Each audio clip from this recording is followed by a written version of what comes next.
Welcome to Good Food and Tours Jamaica. Let's make some delicious Jamaican oxtail that is non-greasy. Yes, we got all that grease off. And this oxtail is still going to be delicious. It's going to be succulent. It's going to fall off the bone. So now let's start. I got my oxtail from the supermarket and woof, that price, woof, it cost me a leg and an arm. Woof. I wash it in some vinegar. You can wash it with some lemon juice if you want. You know, Jamaican people love to wash their meats. And then I cut off the trimmings, like, you know, the little extra fatty pieces. We can take that off from now, right? You know what I mean? Then I drained it, poured off all the water, and now it's time to season. I go in with some black pepper, a little salt, some chicken seasoning or meat seasoning. You can use your favorite brand. Then I go in with a little soy sauce. Thanks to all the Chinese people that came to Jamaica, we cook with soy sauce. I add some browning. If you don't know what this is, just go to an ethnic store or a Jamaican store. Yeah, if you're not in Jamaica. And look how it looks good now. Then I'm just going to cling wrap this and put it in the fridge to marinate. Yeah, man. And this is how it looks after it has been marinating. Right now, I am going to sear my oxtail. Because searing, it creates this level, a second level of flavor, your flavor building, right? And you have to try to burn up the oxtail because oxtail is expensive to burn. So we just sear it, and what we do is also we are trapping all the juices in the oxtail. It just succulent and, you know, they're moist and nice, you know. And also getting some nice deep caramel flavors. Just sear it for around 30 seconds on each side. Yeah. And then you just put it back in the same container in which you season it, because we're going to cook it some more. And I sear it off the remaining pieces. Now I turn down the fire a little bit, and then I just pour everything right into that pressure cooker pot. Yes, the searing or pressure cooker pot. Then you know how grandma do. Pour a little water into that bowl that has some of that remains of seasoning, and just put enough water to cover your oxtail. And then I just grate in some garlic. You can chop it or mash it or whatever you like. I lock my pressure cooker. You know what I mean? Turn up the flames back to medium heat until it sings like this. You know, you're going with business for around 30 minutes. Then I want to check because I don't want it to like tender out, you know. You don't want to overcook or overpressure. Run some water until it releases its lock. And we check our meat to see if it's tender, if enough. And if it's not tender, you just pressure it some more, right? Add a little water and pressure some more.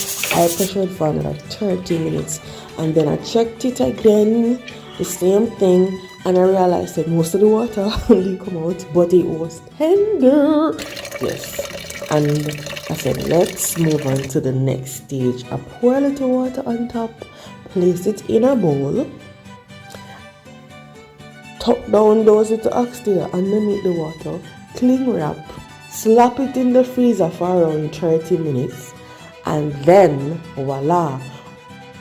And then all the fat is going to just rise up to the top, and you can just scrape it off. Scrape it off. Try not to make this stay in the freezer too long, because then it can be a little bit difficult. So I find that 30 minutes is perfect. If you need to stay a little bit longer for you, do that too. But you can see now, this is after all the fat has been scraped off, and this is all the fat that we took off. Look at that. Imagine you eating all of that fat. Oh, no sir. Move that way from me. Alright, so this is the meat that is defatted. We put it back in the pressure cooker. Pour a little bit water in it. You can use vegetable stock or beef stock or whatever stock you like. Cut up 2 onions, chop it up really fine. Throw that in there, and then we chop up some scallion. We're going to add another layer of flavor, and then we just scrape off little thyme, and then we chop up that really fine too. Add it in there to the pot, and then we're going to use some garlic. Garlic and meaty stuff goes really good, and we just grated that in there. And then I use my grandma's secret ingredients, pimento leaf. And then I add in my broad beans. I drain it off first. I add in my broad beans now because, hey, this broad bean brand is a little bit tough. If your broad bean is softer, add it in later. Now I put it on the stove right now to just simmer down for like 30 minutes. And then I'm going to add a little bit more browning, a little salt to taste. You can add a little black pepper too, and mash out a couple broad beans. Then I add some butter beans. I don't know, I feel like butter beans needs to go in oxtail, not just broad beans. I do a mix of both, and butter beans just give that nice buttery taste. And some scotch in if they're not a pot. So I add some more pimento leaf. Thank you, Grandma. And hey, if you don't have pimento leaf, you can use pimento seeds. Now look at that. It has simmered for around 1 hour. The meat well succulent, everything well reduced now, and the flavor is on point. It's slapware, deliciousness. Oh my Lord, let's go and plate this up. There you go, delicious oxtail that now give you an heart attack. All of the grease come off and it's still delicious. Yeah. And then we just garnish with a little chopped scallion, add a little color to the plate, and it's time to go in and taste this fall off the bone deliciousness. And you eat this with a little rice, and you can't add enough gravy because it's not greasy. And so you just have to go in a couple times with the rice and gravy, right? Thanks for watching, and stay tuned for more videos like this. Woohoo! Hey.